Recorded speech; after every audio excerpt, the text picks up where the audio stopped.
¿Qué comprarías con 5 millones? Él no preguntó por curiosidad. Fue un reto lanzado con una sonrisa afilada, una copa que tintineó contra otra copa y un convencimiento tan frío como su traje a medida. En la mesa, las risas cubrieron la broma. En la cocina, un sobre con el valor de una vida tembló en las manos de otra persona. Arthur Montero tenía todo lo que el dinero compra: un apellido que abría puertas, una mansión que parecía flotar sobre la ciudad, empresas con logos brillantes y una costumbre antigua y peligrosa de medir el mundo por quien se doblegaba a su voluntad. Era elegante en el modo de humillar, tan sutil que muchos no notaban la violencia hasta que ya era tarde.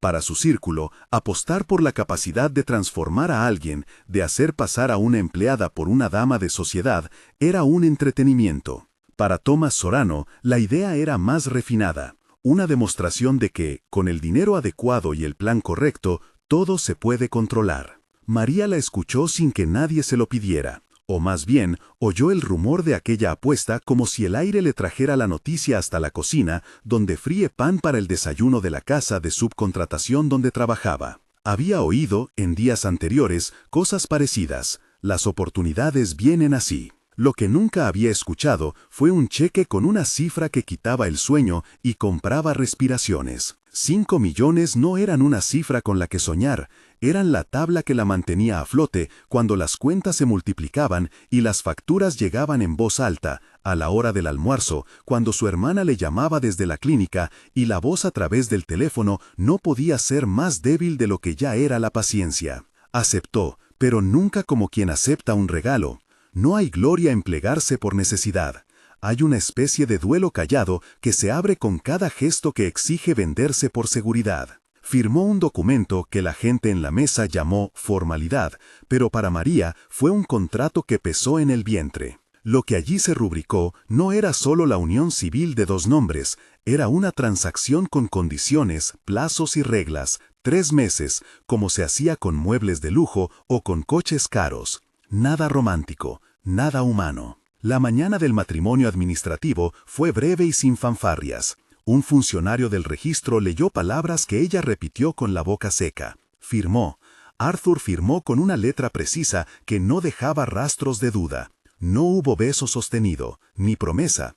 Hubo un apretón de manos que, en la frialdad de su despedida, pareció más un objeto que una persona. Cuando llegó a la mansión por primera vez, la luz le pareció otra, un vidrio dorado que no era suyo. Las escaleras olían a madera antigua y a flores que alguien llamó a última hora. Clara, la estilista, apareció con un séquito de perchas. Esther, la maestra de etiqueta, con una sonrisa medida y un disco de normas en la mirada. Marcos, el asistente, la miró como quien observa una pieza que todavía no le pertenece. Arthur la observó a su vez desde una distancia cálida y fría. Él no necesitaba tocarla para establecer su dominio. Todo estaba preparado para que ella aprendiera a simular. Los primeros días fueron una coreografía incómoda que exigía aprendizaje rápido. Le enseñaron a decir ciertas frases, a sostener una copa con la mano que evitara manchas en la servilleta, a pronunciar nombres como si fueran consonantes hechas para pertenecer a otra clase. Le pidieron que no hablara de su barrio ni de sus deudas, que cuidara la risa y que aprendiera el silencio como un traje. Le ofrecieron vestidos que rozaban la perfección y zapatos con tacones que parecían el tiempo mismo convertido en incómodo equilibrio. María aprendió cada lección sin perder la cabeza, no porque quisiera ser otra, sino porque sabía que jugar según las reglas era por ahora la única forma de llegar al final del contrato sin estragos mayores. Guardaba la dignidad como un objeto pequeño y valioso que llevaba a pulso, y la usó cuando la humillación viniera con forma de comentario impropio o de sonrisa condescendiente. Su resistencia no era furia, era claridad. No iba a fingir ignorancia cuando la palabra apuesta aparecía en el circo de los hombres. Si aquello era un experimento social para ellos, para ella era sobrevivir con dignidad. En el palacio de espejos de la alta sociedad, los protocolos se multiplicaban. Hubo cenas en las que los invitados vaciaban historias como si fueran piezas de museo, en las que los aplausos estaban calculados y la compasión tenía su ciudadano propio, siempre con fecha de caducidad. María, en contraste, traía preguntas sencillas. ¿Por qué alguien pasa hambre cuando la ciudad tiene supermercados? ¿Quién vigila a las personas que se rompen por dentro? Sus preguntas no se consideraron relevantes en las sobremesas, pero hicieron mella en los silencios. Arthur, al principio, continuó con la calma ritual del que apostó para entretenerse. Era un actor digno que se sabía seguro del triunfo. Sin embargo, ciertas noches, cuando la casa callaba y la ciudad soltaba el rumor de sus propios demonios, lo encontraban en el estudio mirando una fotografía suya mucho más joven, una persona que alguna vez tuvo resquemores distinta a la que miraba su reflejo ahora. No eran arrepentimientos declarados, eran fisuras minúsculas. Vio a María en una cena benéfica, de pie, ofreciendo una palabra honesta a una mujer cuyos ojos tenían miedo. Y por un instante dejó de medir lo superficial. Aquella mirada no era la de una pasajera en su vida, era la de alguien que entendía el peso de una falta. El círculo de amigos, en cambio, celebraba con ligereza. Tomás Orano fue la voz más alta en esos brindis. Tenía el talento de presentar la crueldad como un don intelectual. La apuesta era para él la confirmación de superioridad. No toleraba contratiempos. Sin embargo, ciertas noches, cuando la casa callaba y la ciudad soltaba el rumor de sus propios demonios, lo encontraban en el estudio mirando una fotografía suya mucho más joven, una persona que alguna vez tuvo resquemores distinta a la que miraba su reflejo ahora. No eran arrepentimientos declarados, eran fisuras minúsculas. Vio a María en una cena benéfica, de pie, ofreciendo una palabra honesta a una mujer cuyos ojos tenían miedo. Y por un instante dejó de medir lo superficial. Aquella mirada no era la de una pasajera en su vida, era la de alguien que entendía el peso de una falta. El círculo de amigos, en cambio, celebraba con ligereza. Tomás Orano fue la voz más alta en esos brindis. Tenía el talento de presentar la crueldad como un don intelectual. La apuesta era para él la confirmación de superioridad. No toleraba contratiempos. Tenía maneras de recordarlo sin decirlo. Un mensaje dejado sobre la mesa, una llamada a horas extrañas, una risa que se rompía si alguien insinuaba piedad. Tomás no solo quería ganar la apuesta, quería espectáculo, la confirmación de que su sonrisa podía marcar el destino de otra persona. Para conseguir eso, contó con hombres como Marcos, capaces de medir la vida de los demás con una calma profesional. Pero no todo fue oscuridad ni descuido. Hubo mordidas de ternura que nadie en la mansión percibió como tales, porque eran pequeñas y clandestinas. Arthur empezaba a preguntar por las causas de las que María hablaba en voz baja, un refugio que atendía a mujeres, una biblioteca comunitaria que ella ayudó a sostener con pequeñas donaciones anónimas, el nombre de la maestra que la apoyó cuando no había dinero para libros. Lo hacía de forma fría, al principio, como quien toma notas, hasta que la curiosidad se convirtió en algo que le costaba ignorar. Su interés no era todavía redención, era una molestia que le obligaba a mirar el tapiz de su propia vida y ver los hilos sueltos. Los entrenamientos con Clara fueron una mezcla de ceremonias y transformaciones estéticas. María aprendió que el vestido no cambiaba el pulso, pero sí la forma en que los demás se acercaban a uno. Aprendió a sostener la barbilla cuando la cámara la enfocaba, a modular la risa para que fuera una pieza socialmente aceptada. Esther, por su parte, era la arquitecta del comportamiento. Sus lecciones eran más duras. Cómo sentarse, cómo hablar con ministros, cómo entrar a un salón sin que el suelo pareciera demasiado indigno. Todo estaba pensado para crear la ilusión de pertenencia. María manejó cada lección como quien prepara una prueba, con disciplina, sin entregarse. Una noche, después de una larga sesión de pruebas, se sentó en el jardín, lejos de las ventanas iluminadas, y dejó que la brisa le devolviera el olor del barrio donde había crecido. Fritura de empanadas, el humo de las calles y voces que se llamaban unas a otras por nombres comunes. Fue la primera vez que soltó una risa que no intentó medir. No era alegría desmedida, era la sensación de que en su garganta aún había verdad. Arthur la encontró allí por casualidad o por algo que se parecía a una casualidad muy calculada. La dejó caminar junto a él en silencio y no dijo nada sobre la apuesta. En su mutismo hubo un gesto menos frío de lo habitual, una taza de té caliente que sin palabras le ofreció su presencia. «No sabía que te gustaba el jazz», dijo ella. «No lo sé», respondió él. «Me llama la atención cuando alguien lo nombra con tanta naturalidad». Fue una conversación pequeña que sin embargo dejó una marca. Los silencios posteriores a esas frases contenían más inquietud que las palabras. Arthur notó que cuando María hablaba de su pasado no había dramatismo, había hechos.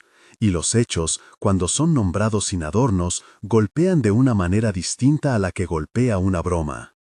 Aquella noche se quedó despierto más tiempo de lo habitual, pensando en por qué una realidad tan trabajada podía sentirse tan hueca.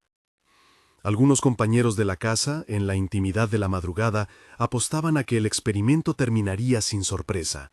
Para ellos, la transformación era un hecho comprobable. Otros, menos seguros, empezaron a mirar con incomodidad. Había, entre copas y comentarios, quien dejó caer la palabra error sin pensar las consecuencias que pesaban sobre ella. Aún así, nadie imaginó que la historia tenía capas que ninguno de los presentes había previsto.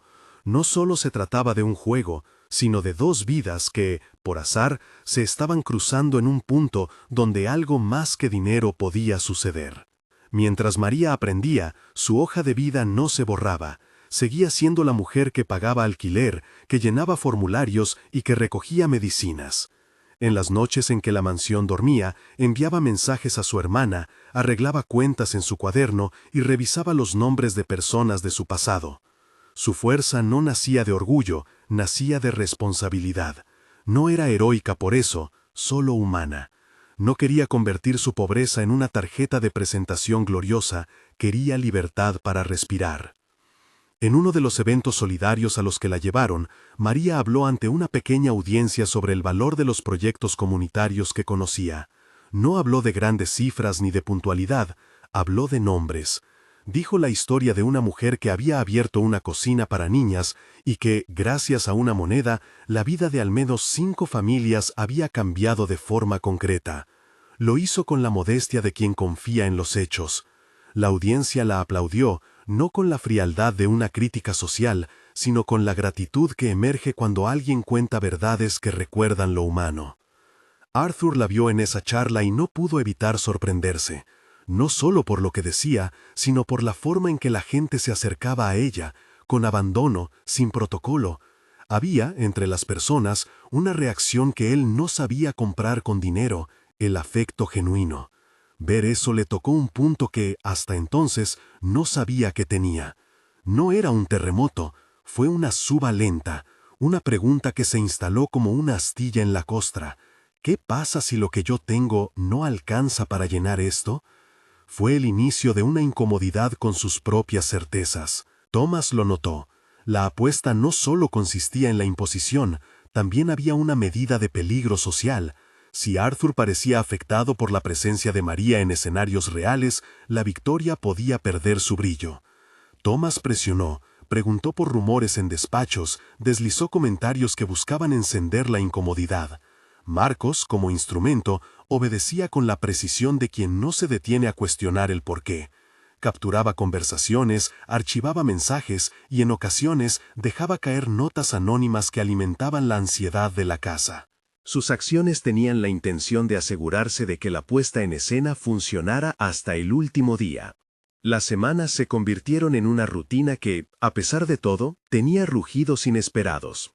Arthur no era insensible. Sintió la falta de algo que ni siquiera sabía cómo nombrar. No se trataba de amor, al menos no en la forma idealizada de novelas. Era algo más sutil, la intranquilidad de un hombre que empieza a ver los límites de sus propias palabras. No dejó de jugar, dejó de reír con la misma facilidad. Empezó a cuestionar la ligereza de sus actos y en privado hizo aproximaciones que no eran todavía penitencias, sino curiosidad. Compró libros sobre gestión social, Asistió a reuniones donde escuchó y no habló como solía hacerlo. Fueron pasos pequeños, casi imperceptibles, para quienes necesitaban grandes gestos. Mientras tanto, para María, la noche de la boda comenzó a construirse como un horizonte ineludible, no solo por la expectativa pública, por la sensación interna de que aquel punto en el calendario cerraría algo. Se preparó, como siempre lo había hecho, con su coraje cotidiano. Había aprendido a reír con los labios cuando un chiste iba dirigido a su condición, y a responder con firmeza cuando alguien la miraba como si fuera una obra de museo.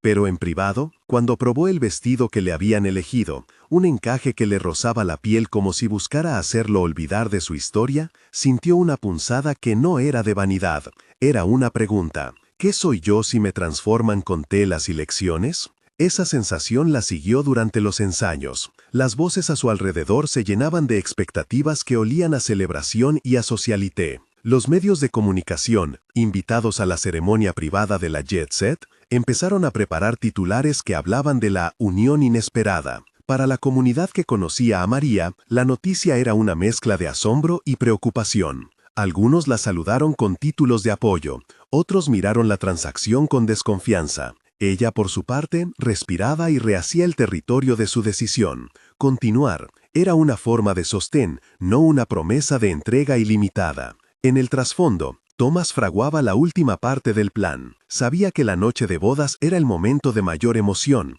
y, por tanto, de mayor exposición. Si la apuesta debía ser revelada para humillar, el momento idóneo era donde los espectadores eran muchos y la vulnerabilidad era máxima. Pero había también quien prefería la sordidez de una revelación íntima, el cuchillo en lo privado. Thomas disfrutaba de ambos, la humillación pública y la traición íntima. Por eso, empezó a mover piezas con discreción, a depositar pruebas en lugares que alguien pudiera encontrar, a dejar pistas que apuntaban a una verdad alarmante. No había prisa por ganar, solo por asegurar la narrativa. María, en los días que anticiparon la boda, encontró pequeños flancos de belleza que no le pertenecían, pero que la envolvían. La canción que le recordó su infancia sin nostalgia, la flor que le trajo una amiga del barrio, la carta de una mujer que le agradecía por un proyecto que ni siquiera sabía que alguien recordaba. Eran de esos destellos los que equilibraban la sensación de estar en un escaparate. Se aferraba a los gestos pequeños que demostraban que su vida no se medía solo por el contrato. Arthur, por su parte, decidió, no sin lucha interna, invitar a la verdad a que se asomara en otros modos, sin fanfarria, sin espetos. Empezó a realizar donaciones anónimas a proyectos que María mencionaba, a pedir informes sin anunciar su nombre, a asistir a reuniones en las que no era bienvenido por protocolo. Aún así, sus movimientos eran contradictorios. En público seguía siendo el anfitrión inamovible. En privado, un hombre que buscaba entender por qué ciertas acciones le generaban culpa. Sus amigos lo llamaron distante. Thomas lo acusó de perder el ritmo del juego. Pero nadie podía medir lo que estaba ocurriendo dentro de esa casa, donde el eco de palabras ajenas se mezclaba con la respiración real de una mujer que no quería ser objeto. La noche de la despedida de solteros fue una prueba de tensiones. Allí, entre brindis y risas, se dibujaron líneas de lealtad y traición. Un mensaje, dejado a propósito en el bolsillo de un traje, despertó la sospecha de un asistente. Un testigo silencioso, Marcos, lo vio todo con la precisión de alguien que memoriza rostros. Las piezas empezaban a moverse en direcciones que nadie podía prever del todo. Thomas, con su sonrisa fina, observó cómo la maquinaria de la exposición se aceleraba. Para él, aquello era la confirmación de que su buen gusto para la crueldad era impecable. María, en una última noche de calma, se sentó frente a la ventana de su alcoba y pensó en todo lo que había dejado. Pensó en la cocina donde trabajó, en las manos que la criaron, en su hermana que todavía necesitaba medicinas. Pensó en lo que significaba pasar de un mundo a otro sin que nadie te preguntara si querías hacerlo. Se permitió, por unos minutos, sentir miedo sin culpa. Sintió la tensión que trae la inminencia de una decisión irreversible. Sintió que el futuro estaba envuelto en tul y que detrás del tul alguien podía apretar el hilo. No imaginó en ese instante que la noche misma guardaba elementos que aún no veía. que entre las flores del salón, entre las notas escritas nerviosamente y los susurros mecanizados, alguien había preparado una revelación.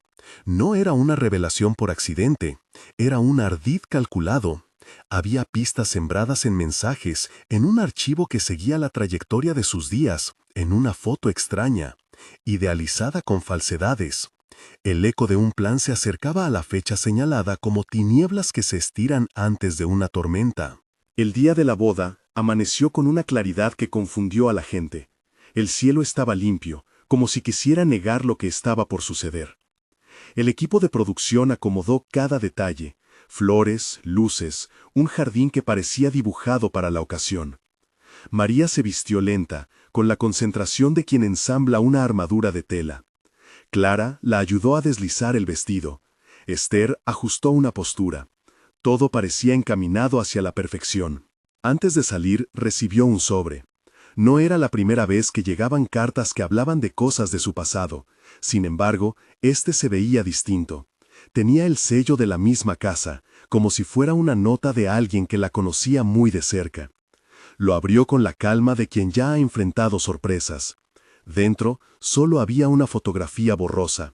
Una imagen tomada de lejos, donde se distinguía a Thomas, hablando con alguien en la cocina, con una mirada que no era de camaradería. Debajo, un nombre pequeño. No lo ignores. No era una prueba, era una advertencia. María guardó la fotografía en su bolso con dedos que no temblaron, y salió al jardín donde todo el mundo la esperaba para verla caminar hacia el lugar donde la ceremonia tendría lugar. La música empezó y su corazón empezó a latir con un ritmo nuevo. No era el ritmo de quien se lanza al vacío, sino el de alguien que se aproxima a un borde sabiendo que algo puede ocurrir. Arthur la miró desde el altar con una mezcla de emociones que aún no sabía nombrar: orgullo, culpa, una curiosidad mortal. La cámara de alguno de los invitados buscó el gesto que quedaría en los portales del día siguiente. La ciudad que seguía la historia en redes sociales ya había preparado opiniones y titulares. Esa fue la escena exacta en la que Thomas, detrás de una cortina, apretó su teléfono con una intención que olía a espectáculo. Alguien le entregó un sobre más tarde y él sonrió sin piedad. Marcos, por su parte, cruzó miradas con una persona del servicio. Algo que se dijo con un gesto fue suficiente para que los engranajes se asentaran. Todo era un mecanismo perfecto, pulido por la costumbre de ocultar malas intenciones bajo la elegancia. María avanzó entre pétalos y miradas que no eran todas suyas. Caminó sosteniendo su dignidad como un objeto frágil. No sospechaba la forma en que la misma noche que había sido planeada para celebrar podría convertirse en el momento en que la verdad saldría a la luz. No lo sospechaba porque las promesas rotas suelen esconderse detrás de los rituales más hermosos. En el altar, Arthur esperaba con una compostura que parecía una armadura. Su cuerpo estaba tenso, sus manos enviaban mensajes al aire que nadie leía. A su lado, Thomas contuvo una sonrisa. Afuera, la ciudad aguardaba. Adentro, los corazones latían con un pulso que ninguno de los presentes podía medir por completo. Cuando los músicos tocaron el primer acorde, algo en la garganta de María se quebró en un murmullo de preguntas que aún no tenía cómo decir. Unos minutos antes del sí, mientras los invitados contenían la respiración, una sombra pequeña y precisa empezó a moverse entre los pliegues de la noche. No era todavía una explosión, era apenas el silbido de un mecanismo que se prepara para iniciar. La ceremonia avanzó con la perfección que una familia rica puede comprar: flores, palabras protocolares, sonrisas medidas. Pero en el aire había partículas de verdad que el traje llamaba conflicto. Las miradas entre algunos invitados fueron más densas que las conversaciones. Thomas jugó su papel de sátira silente y Arthur, por primera vez en meses, sintió que su mundo podía resquebrajarse.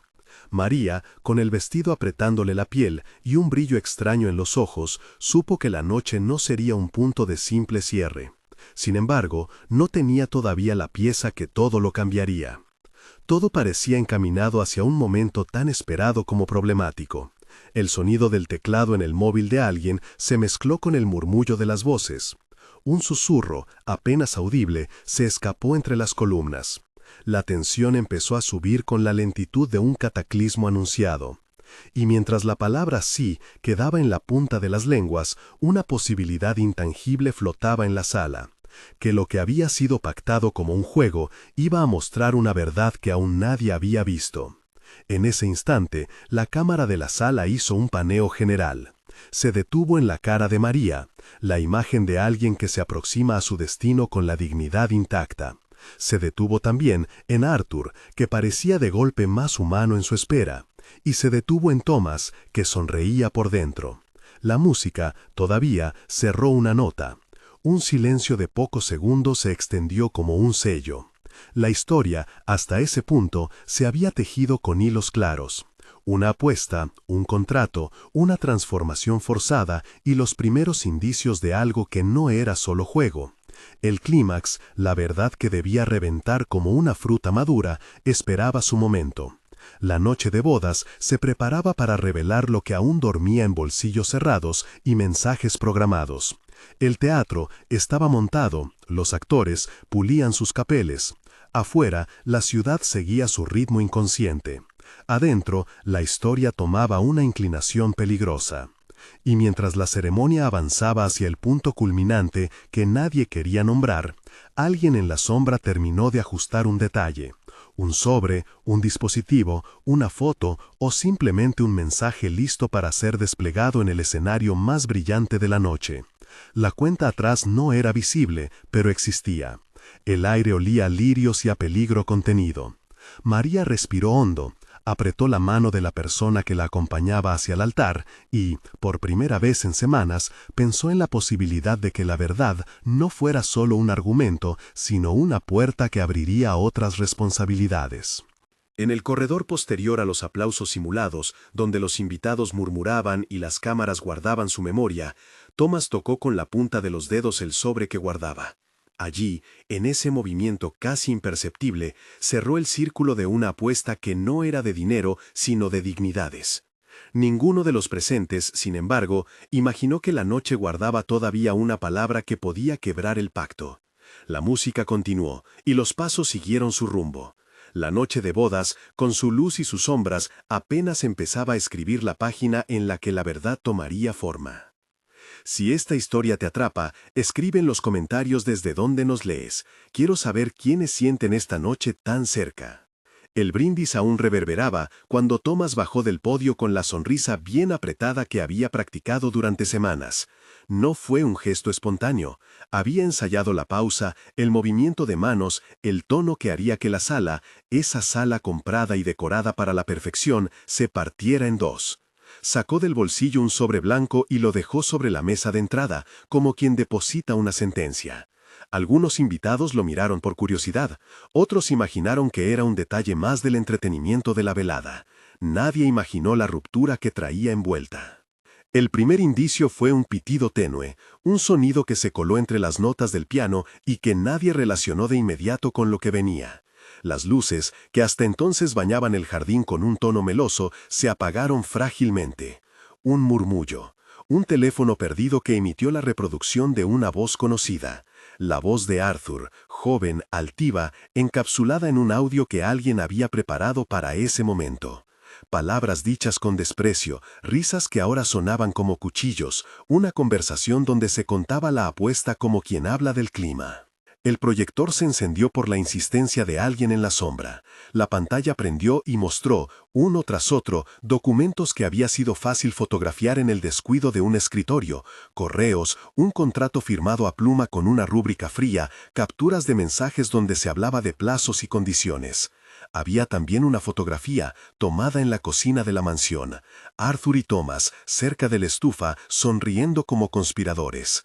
Las imágenes cayeron sobre la sala como lluvia de cristales. Los invitados se quedaron inmóviles, algunos con ojos que se agrandaban en busca de la diversión, otros con la sensación incómoda de estar asistiendo a un espectáculo que cruzaba una línea. María sintió que el suelo se deshacía debajo de ella. La música se volvió lejana, como si estuviera siendo escuchada desde el fondo de un pozo. Las manos que sostenían el ramo se le volvieron pesadas. Miró a Arthur, esperando que negara, que hiciera un gesto teatral que desmintiera la pantalla. Él, en cambio, se encontró en una caja de aire helado. Su rostro se aclaró, los músculos se tensaron y por primera vez desde sus fiestas la compostura le falló. «No», murmuró él, apenas audible. «No es así». Pero la voz que salía del altavoz continuó. Trozos de conversaciones, un mensaje de texto de Marcos que documentaba órdenes, un correo con la palabra apuesta en el asunto. Thomas tomó el micrófono y leyó, con una calma que olía a espectáculo y a venganza, fragmentos escogidos para maximizar el daño. No ofreció contexto amable, solo la evidencia fría. Había asesores de imagen que le susurraron cosas a la cadera, pero la sala ya no era propiedad de la estética. Era un tribunal improvisado. Algunos invitados aplaudieron, dejándose llevar por la excitación del escándalo. Otros se cubrieron la boca. Un grupo de mujeres murmuró, mientras otras desviaban la vista, incómodas en esa sala que había querido comprar moralidad junto con canapés. La mezcla de risas y silencio creó una vibración que atravesó a todos. María no escuchó muchas palabras después de la primera proyección. Todo se concentró en ese rasguño en el pecho que le impedía respirar con normalidad. Vio a Arthur levantarse, con los ojos todavía pesados de sorpresa. Se acercó a él como un gesto que podía ser tanto de acusación como de súplica. Él extendió la mano hacia ella, buscando una razón que no existía. «María», dijo, y por primera vez en semanas la voz no trató de fingir control. «Esto no fue pensado así». Sus palabras rebotaron en el vidrio y sonaron diminutas. Thomas continuó, ahora con una violencia medida. Relató la secuencia de la apuesta, los testigos, los plazos. Dijo que la cifra no importaba, que el asunto era demostrar que con dinero todo se podía. Sus palabras pretendían ser una lección pública.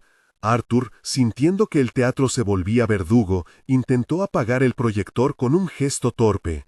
2 hombres en la primera fila lo sujetaron por el brazo, atados a la ceremonia de su propia humillación. El silencio final llegó como una ola, pesado, denso, absoluto. María dejó caer el ramo. Un sonido, seco y real, que pareció retumbar en el aire. No había un solo aplauso en ese instante. Había solo el peso de la verdad emergida. Ella dio un paso atrás, los ojos brillantes de incredulidad. Algunos invitados cambiaron la posición de sus cuerpos, como si quisieran salir de la escena. Otros, más crueles, no contuvieron una risa que olía a derrota ajena. María se alejó sin prisa, con la calma de quien ha decidido que lo que venga después no depende de su reacción inmediata. Sus manos buscaban algo que le diera coherencia, el bolso, el abrigo, el brillo en el anillo que ya no significaba otra cosa que una pieza más de la puesta en escena. Pasó junto a terrazas de fruta fresca y copas que todavía sostenían gotas de champán, y subió por las escaleras que la llevaron a la puerta lateral. Nadie la detuvo, nadie le ofreció consuelo. La noche la esperaba con la lluvia que empezaba a caer en la ciudad, como si el cielo también quisiera lavar algo. Salió a la calle con el vestido empapado en la humedad de la noche y el rumor de las conversaciones que ahora corrían por los teléfonos. Un fotógrafo la captó de espaldas. Una editorial ya tenía en sus manos la imagen que mañana sería portada. Ella no miró la cámara. Caminó hasta el taxi más cercano, uno de esos que había visto toda la vida, con el olor a cuero y café, y se dejó llevar sin decir una palabra. No necesitaba una escena dramática. Necesitaba huir del lugar que la había convertido en espectáculo. Adentro de la mansión, el caos siguió su curso. Arthur quedó en medio de un círculo de miradas. Su orgullo, esa armadura construida con buenos trajes y peores decisiones, se había quebrado en fragmentos. Intentó hablar con Thomas, exigir una explicación, pero las palabras salieron como algo a medio hacer, sin la contundencia de sus discursos empresariales. Thomas, con la elegancia del verdugo que cree haber hecho lo justo, le respondió con desprecio fino. «Lo que está en la mesa es lo que dijiste, tú lo escribiste». Era una derrota de espejo. Los días siguientes fueron una catarata. Titulares, llamados a la prensa, el teléfono que no dejaba de sonar con voces que querían la versión de él, artículos que ya tenían la verdad expuesta. Thomas, con la claridad de su posición, alimentó la narrativa de quien había revelado un secreto incómodo.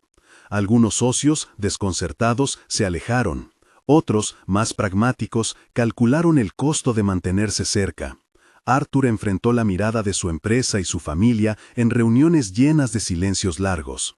No hubo una expulsión inmediata de su círculo, pero sí un corrimiento de aguas que lo dejó sin el confort de la impunidad. María, en cambio, se ocultó en la insistencia de lo cotidiano. Volvió a un apartamento pequeño que conocía de memoria, la cocina que olía a tomate frito, las cortinas que no alcanzaban a cubrir toda la ventana, la cama donde su hermana había dormido en noches de emergencia. Allí, sin alfombra roja ni luces, comenzó a ordenar el daño. Hizo llamadas que no eran para titulares, para médicos, para su hermana, para los proveedores que no sabían que su cuenta corría peligro. Trabajó como siempre lo había hecho, con la sensación de que la realidad no perdona por ser dolorosa, y encontró en esa urgencia una manera de mantener el equilibrio. Surgieron voces que intentaron convencerla de aceptar un cheque y cerrar el capítulo. «Piensa en lo que podrías hacer», le decían algunos con una bondad interesada. María rechazó la idea con firmeza. Su dignidad no se cambiaba por una cifra, y mucho menos en esas condiciones. Lo que necesitaba era tiempo y respeto, no una transacción que intentara curar una herida abierta. Los primeros meses fueron una sucesión de pruebas para ambos. Para Arthur, una caída lenta que fue mucho más corrosiva que el escándalo público. La mirada en los ascensores de su empresa, las llamadas que tardaron en llegar, las preguntas sin respuesta en la mesa familiar.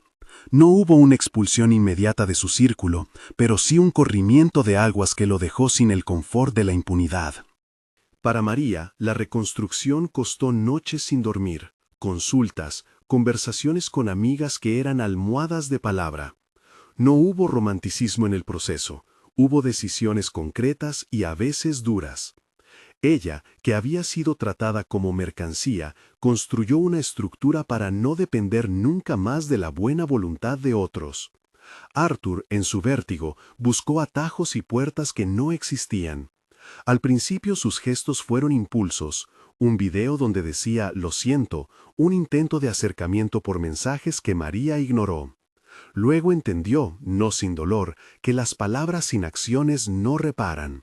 Decidió, sin anuncios, comenzar a mover recursos hacia aquello que había conocido por ella, el refugio de mujeres del barrio, la biblioteca que necesitaba un techo nuevo, la cocina comunitaria que había alimentado historias. No lo hizo para lavar su imagen, lo hizo primero porque lo hacía sentir menos vacío. Lo que comenzaron siendo transferencias discretas se fue volviendo algo más organizado. Pidió asesoría, abrió una cuenta a nombre de una ONG con supervisión externa y nombró a gente independiente para auditar las ayudas. No faltaron críticos que dijeron que todo era teatro. Había quienes afirmaban que era una nueva forma de comprar absolución. Arthur aceptó ese ruido con la conciencia de que no había pruebas que borraran lo ya hecho, solo trabajo que podría, con el tiempo, construir otra realidad. El proceso fue lento. Al principio, la ONG que había elegido consolidó una donación puntual, fondos para estos proyectos, sin condicionales ni nombre visible en la placa. Más tarde, el dinero siguió llegando por meses, siempre a través de contratos firmados con personas que no llevaban su apellido. Puso operarios a supervisar reformas, a contadores independientes a auditar los movimientos. La ciudad, curiosa, empezó a preguntar por la procedencia de las obras. Periodistas buscaron nombres y encontraron documentos, boletas, convenios firmados con gente del barrio. Los movimientos estaban ahí. Transferencias bancarias, contratos con proveedores locales, facturas. Nada que purificara la culpa de la noche, pero sí evidencias de que el capital, su capital, empezaba a servir a causas que él había ignorado.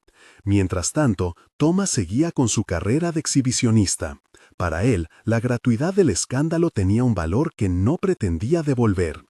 Algunos lo aplaudieron, otros vieron su sonrisa como la de quien había provocado un daño irreparable. El rechazo de parte de ex-socios y la falta de novedad social comenzaron a aislarlo. No fue una justicia formal, fue la pérdida del calor de su grupo habitual. Sus arengas encontraron menos auditorio y su influencia empezó a desgastarse. No hubo dramáticas expulsiones, pero sí una erosión discreta. Cenas que ya no lo invitaban, menciones que lo ignoraban, un negocio que perdió un contrato por la mala prensa asociada. No era cárcel, pero era un precio tangible por el espectáculo. María observó algunas de esas noticias sin sorpresa y con cautela. No se dejó llevar por la expectativa de que el dinero resolvería las heridas. De hecho, cuando supo de los aportes, su reacción fue de desconfianza. ¿Es un truco?, se preguntó. No quería ser la cantidad de la transferencia. Necesitaba ver a aquellas personas a las que supuestamente se ayudaba. Ver facturas, hablar con la directora del refugio. Aceptó reunirse con la responsable de la cocina comunitaria cuando le enviaron un correo pidiendo confirmación de datos. Fue una reunión breve, profesional. La directora, una mujer de manos fuertes llamada Rosa, le entregó informes. Fotos del antes y después, nóminas de trabajo, comprobantes de pago a carpinteros locales. Todo en regla. Aún así, María no sintió la obligación de dar el perdón inmediato. Sintió, más bien, la prudencia de quien mira pruebas sin olvidar que los hechos de la noche pasada no se deshacen. Arthur, por su parte, no buscó protagonismo público. Dejó que los documentos hablaran por sí mismos. Sin embargo, hubo un momento en que la presión social lo empujó a una acción más visible. Una carta abierta en la prensa. No para excusarse, sino para explicar su plan de cambio y para asumir responsabilidad. No fue un texto lacrimógeno, fue sobrio, con un lenguaje de empresario que intentaba aprender a ser humano. Dijo que no esperaba perdón y que su objetivo era trabajar para cambiar lo que había permitido que ocurriera. Fue recibido con escepticismo, y eso lo motivó a no detenerse. A medida que pasaron los meses, su transformación tomó formas menos epatantes y más constantes.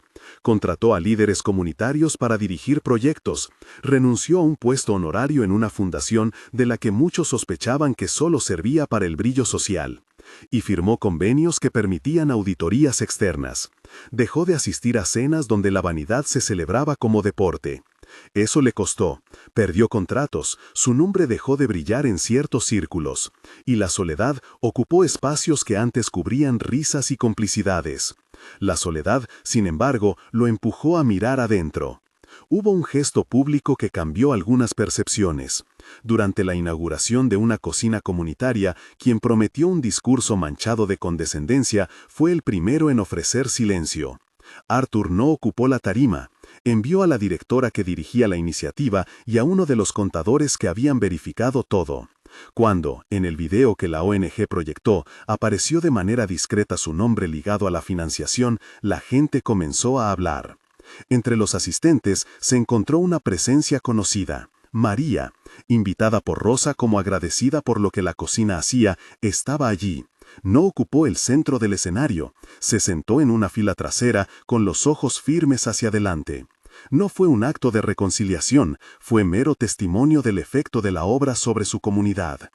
Él la vio desde la función de sonido, sin intentar acercarse. Sentía que cualquier paso en falso sería leído como maniobra. Sus intentos de comunicación siguieron siendo medidos y a distancia. Cartas en un buzón anónimo que explicaban los pasos, fotos de los muros pintados, copias de las facturas, mensajes donde pedía que evaluaran el trabajo independiente. Ella, cautelosa y resistente, le respondió una vez, una nota seca que decía que valoraba la ayuda, pero que no estaba dispuesta a conversar sobre su vida personal. Era una frontera clara. Para Arthur, una lección. Los meses continuaron y la vida, como siempre, demostró ser obstinadamente lenta. A veces, la prensa traía historias de escándalos distintos, otras las obras avanzaban y la comunidad empezaba a notar los cambios. Lo que comenzó como una humillación en una noche de bodas se transformó, sin prisa, en un catalizador. No todos los que fueron heridos recuperaron lo que habían perdido. Sin embargo, algunas personas vieron que el dinero podía ser utilizado para generar respiraderos reales, no solo titulares. María trabajó hasta consolidar un pequeño proyecto propio, una biblioteca móvil que llevaba libros a barrios donde la lectura no era prioridad por falta de recursos. Lo puso en marcha con el apoyo de vecinos y con el dinero que había conseguido en pequeños trabajos y donaciones locales. No aceptó Fondeartur para la iniciativa directamente. Pidió que cualquier ayuda fuera canalizada a través de la ONG, con transparencia y cláusulas que evitaran depender de su ego. Quería con razón que la acción fuera incondicional y no un trofeo de redención. El tiempo fue el juez más severo. Un año después de la noche que había estallado, hubo un evento en la misma ciudad. Se inauguró un centro de apoyo a mujeres que servía como derivación para la cocina comunitaria. Entre quienes cortaron la cinta no estuvo Arthur como figura principal. En su lugar estaban Rosa, la directora del refugio, y una representante del consejo local. Sin embargo, hubo una placa discreta que mencionaba el apoyo recibido y, en letra más pequeña, el nombre de la fundación que había facilitado el dinero. No era su firma en una portada, era un acto que mostraba la intención de ser útil sin buscar la gloria. Hoy la ciudad lo recordó de formas distintas.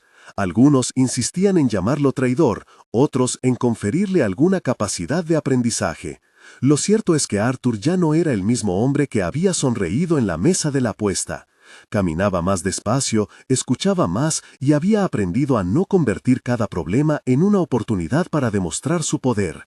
Había fracasado en varias cosas, en no entender a María, en subestimar el daño que causó, pero tuvo la lucidez de intentar reparar con hechos, no solo con disculpas bien compuestas. Eso, a su modo, lo humanizó. Hubo un encuentro que muchos esperaban como clímax definitivo, pero que en realidad fue un paso más en la lentitud necesaria de la reconciliación. Sucedió en el centro comunitario, durante la entrega de un lote de libros para la biblioteca móvil. María estaba entregando un ejemplar a una niña que sonreía con la inocencia propia de quien no sabe del pasado. Él estuvo allí, al fondo, sin anunciarse, como quien llega a una cita sin querer escenificar nada. No buscó una foto ni aplausos, cruzaron miradas, no hubo palabras grandilocuentes ni promesas solemnes, solo una conversación corta, en la que él escuchó más de lo que habló. Ella le contó cómo había organizado las rutas de la biblioteca y cómo una vez los niños habían devuelto libros con dibujos en los márgenes, esas marcas que para ella eran el verdadero significado de su trabajo. «Has hecho lo que dijiste», dijo ella, con la voz moderada. «Los papeles lo muestran. Pero eso no borra la noche». «Lo sé», respondió él. «No quiero que lo olvide, no busco que me perdone sin razones, solo quiero que lo sepas. Cada cosa que hice desde entonces fue pensando en no repetirlo. Y si alguna vez existe la posibilidad de reconstruir algo, entenderé que es un proceso». Ella lo miró. No le pidió promesas, le exigió coherencia. Le propuso una condición concreta, que siguiera participando de manera abierta en los proyectos comunitarios, que la transparencia fuera real y que no esperaba gestos escenográficos. Él aceptó, sin solemnidad, como quien entiende que el camino será más de pruebas que de discursos. Con el paso de otro año, la relación entre ellos fue tejida con lentitud.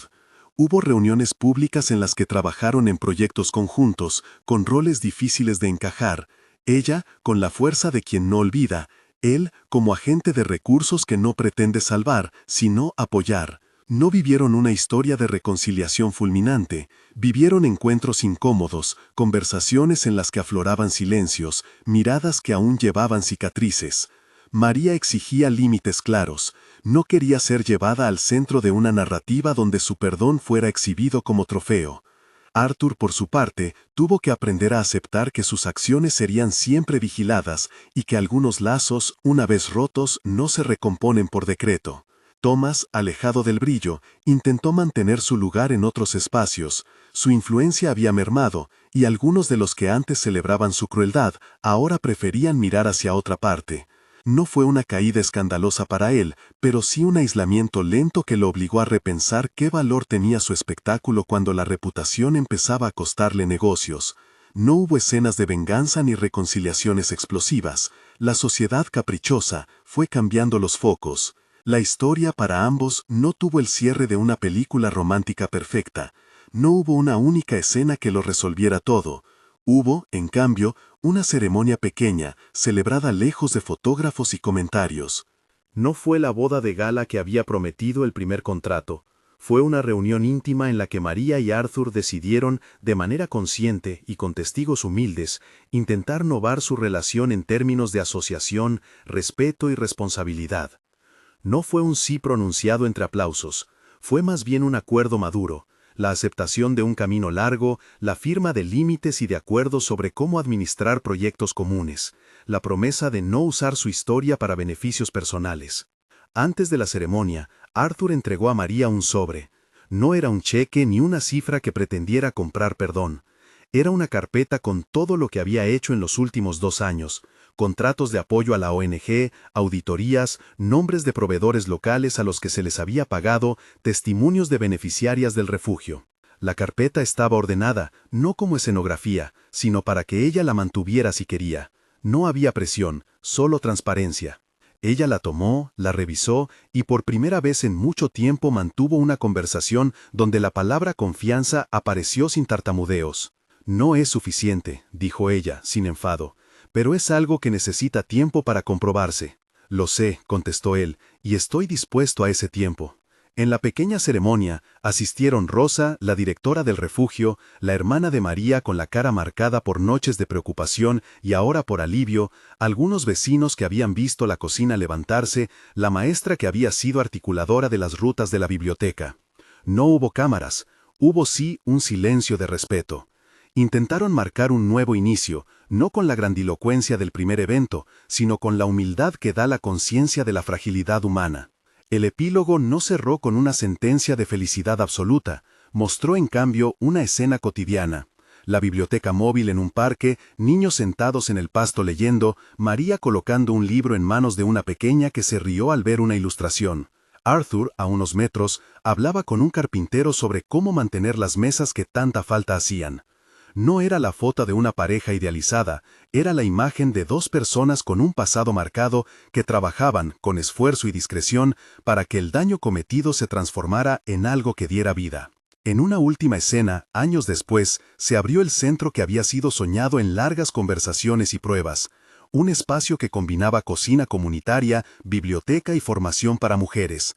En la placa de inauguración no había apellidos que dominaran la letra, estaba el nombre de la comunidad como protagonista. María, al cortar la cinta, miró a la multitud y por un momento sus ojos se encontraron con los de Arthur. Fue una mirada cargada de memoria, de pérdidas, de ganancia lenta. Ella no habló de perdón. Su rostro decía otra cosa, decisión. Para ella la historia había sido una lección amarga que le había demandado sostener límites. Para él, una escuela que lo obligó a cambiar de vida. La verdad impactante revelada en la noche de bodas dejó heridas que no se cerraron por arte de magia.